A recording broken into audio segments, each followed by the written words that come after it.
Thank you, Deputy Speaker, and it's a great privilege to follow the member for Menzies in this condolence motion, of course, to the great late, the Honourable Andrew Peacock AC, who, of course, among many of his distinguished achievements, was, of course, the leader of our great party on 2 occasions, of course, the member for the federal electorate of Kooyong from 1966 to 1994, and, of course, had an illustrious ministerial career, of course, as Foreign Affairs Minister, and, of course, later also as Ambassador for our great country to the United States.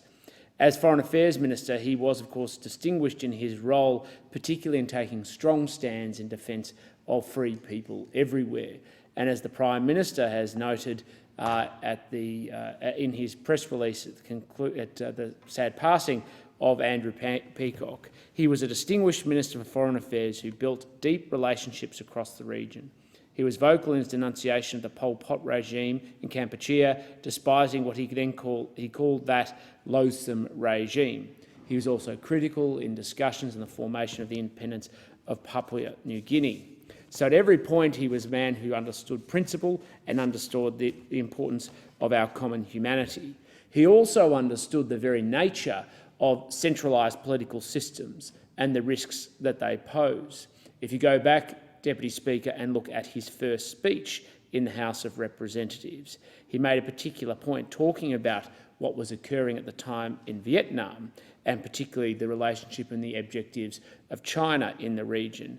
And he said, in September 1965, by Lin Piao, the Vice Premier of Red China, as it was then called by at least some rhetorically, and the Minister for National Defence, who said, win Asia, Africa and Latin America through wars of national liberation, and the United States and its Western allies will be surrounded, will be encircled and will be overwhelmed.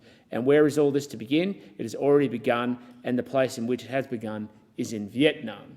And what he understood, Deputy Speaker, was that central political systems which are focused on empowering the state at the expense of individuals and families and communities only have one ambition, which is to bring other people encircled within their net, and of course to empower those at central systems. That's one of the reasons why, among many others, that he was a Liberal.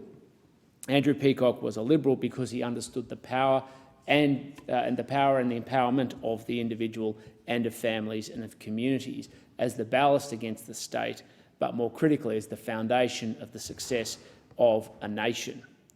I only ever met Andrew Peacock once, Deputy Speaker, and it was at the farewell to my predecessor, Andrew Robb, as the member for Goldstein at Sandringham Yacht Club, with other luminaries to say goodbye to Andrew Robb in his position as member for Goldstein. And the one thing that struck me about 5 years ago when that occurred was everything that everyone says about him, the panache, the style, but the humanity that came through him and his warmth towards others, because, as people have remarked, he made others feel good. He also probably felt at home.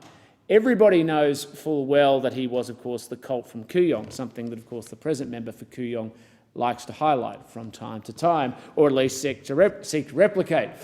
But everybody forgets, or at least some of his obituaries properly acknowledge, that his first primary school was Elstonwick Primary, which of course is in the great electorate of Goldstein, because he was, of course, a Brightonian at heart, and he carried the values of the Goldstein electorate, a forward-looking modern liberal vision for Australia, and the values entrenched in the idea of building the success of our nation from the citizen up. A forward-looking modern liberal who understood and was a successor in many ways to the great Menzies, not just in name, not just in office, but of course also in the values that he aspired to and carried forward for the success of our great nation. And that is one of the many things that we are indebted to. And of course he was known by many other titles, some of which sometimes seem to be dismissive. But when you actually go through his speeches, it's quite clear that he was a man of substance and of principles and of values. It's just that at the time, perhaps other people saw them as less important than other ones that came along.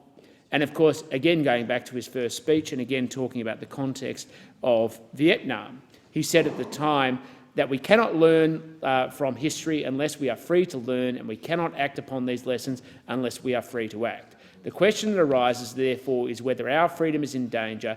That, after all, is the basic question and the basic issue between the government and the opposition from which all other issues flow. A man of principle who understood that public policy and the objectives of our country must flow from that foundational principle, and that is something we should recognise and celebrate. In his first speech, he also acknowledged the intellectual traditions and foundations, not just of our great party, but of the liberalism that sits at the heart of the Australian Compact, or the Australian Social Contract, referring to John Stuart Mill, who he made the point embodied the principle of the doctrine of non-intervention to be a great principle of morality that must be accepted by all governments. The despots must not consent to be bound by it, as well as the free states. Unless they do, the profession comes but to this, that the wrong side may help the wrong, but the right might not help the right. What he understood was that liberalism was a reflective proposition that reflected on humanity and people's capacity to be able to live out the full success of their lives. But he also understood the darker side of humanity, and that we needed to recognise the threats that occurred and the challenges that have been faced as part of addressing the future of our country. But it should not come at the expense of celebrating our own nation's achievements. In his, one of his Australia Day messages, he said, "The building of modern Australia has been an extraordinary achievement to which the Aboriginal and European settlers have contributed unique qualities from their civilisations. It has been an achievement attained by hard work, courage, faith, and not without pain. Racism and other forms of discrimination and environmental damage have been part of that pain." And as the Speaker, in reading out the notes from his daughter, Andrew Peacock, at the condolence motion in the House earlier in the week, made the point, he continued not just his values in the debates of his time when he served in this place, but continued to advocate for causes that he believed and held dear following his time in this place, including, of course, an issue that you and I were involved with, Deputy Speaker, in marriage equality. Because at the heart, he lived that Minsian value of liberalism, which is for a lively mind and a forward-looking heart. And of course, those values continue on through his successors and his family, who hold those values to today.